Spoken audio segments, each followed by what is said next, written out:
제22대 국회의원 선거 사전투표 기간이 얼마 남지 않았습니다. 사전투표는 선거 당일 주민등록지 투표소에서 투표할 수 없는 유권자가 전국 어디서나 신분증만 있으면 투표할 수 있도록 만든 유권자 편의 제도인데요. 사전투표 제도가 도입된 지 9년이 넘었지만 여전히 사전투표 방식에 대한 의문과 자신이 투표한 표가 보관 중 유출되는 게 아니냐는 의혹이 제기되고 있습니다. 이 같은 의혹들을 하나씩 팩트 체크해 보겠습니다.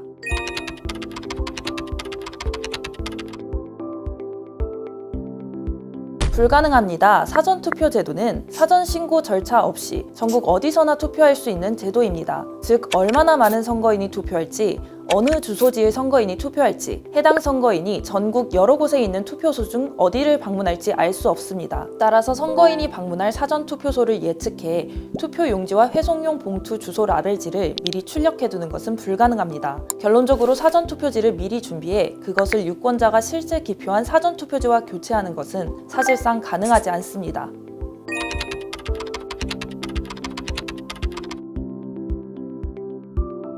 아닙니다. 이번 사전투표 용지에는 QR코드가 없습니다. 지난 대통령 선거 당시 사전투표 용지에 있는 QR코드에 개인정보가 담겨 있다는 의혹이 제기됐는데요. QR코드에는 선거명, 선거구명 등을 제외한 어떠한 개인정보도 담겨 있지 않지만 선관위는 이 같은 의혹을 원천 차단하기 위해 이번 22대 국회의원 선거부터는 공직선거법 문헌에 충실하도록 막대 모양의 1차원 바코드 형태로 변경했습니다.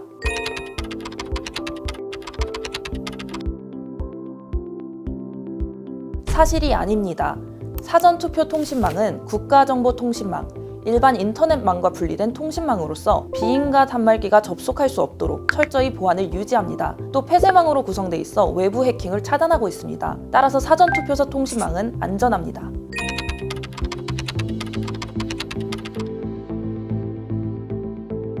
사실이 아닙니다.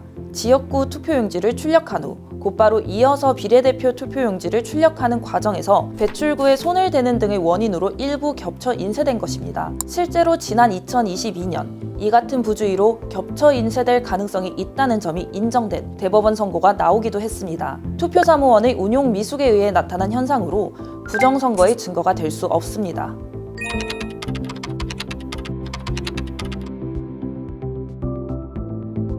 사실이 아닙니다. 처음 사전투표 롤 용지를 개봉할 때 롤 용지 끝부분을 고정시키는 용도의 화살표 스티커가 붙어 있는데요.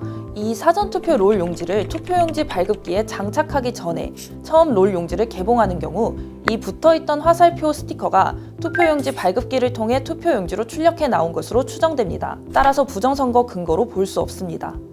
사전투표에 대한 의혹들 팩트 체크해봤습니다. 사전투표는 선거일 투표와 똑같은 방식으로 진행돼 조작이 일어날 수 없습니다. 사전투표의 목적은 유권자 편의 오직 하나입니다. 제22대 국회의원 선거 사전투표는 4월 5일 금요일부터 4월 6일 토요일까지 이틀간 오전 6시부터 오후 6시까지 가능합니다.